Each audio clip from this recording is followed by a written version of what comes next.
Magandang araw sa inyong lahat at welcome sa aking channel. Kanya-kanyang post sa social media ang mga kababayan natin na nagkaroon ng pagkakataon na makapagpa-picture kina Coco Martin at Julia Montes habang nagbabakasyon ng power couple sa Spain. Mababasa rin sa caption ng mga post sa social media kung gaano kabait sina Coco at Julia na super accommodating daw sa kanilang mga fans. Pero sabi nga, you cannot please everybody. Dahil kung marami ang aliw na aliw sa kabaitan at sweetness ng Coco Jules, mailang netizens din ang nag-post ng mga hindi kaaya-ayang komento sa mismong fanpage ng dalawa sa Instagram.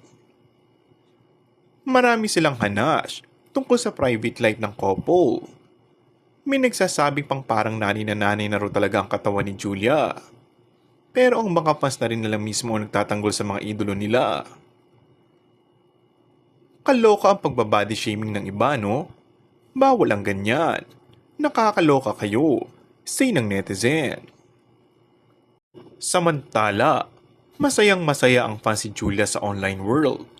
Hindi lang dahil sa importansya at pagmamahal na ibinibigay ni Coco, kung hindi dahil sa recognition na ibibigay ng 70th Edis Awards sa actress bilang isa sa mga box office heroes para sa success ng pelikula nila ni Alden Richards na 5 Breakups in a Romance.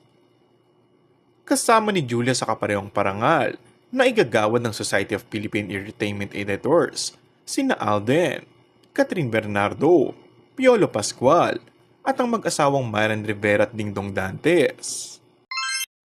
And that's all for our today's video.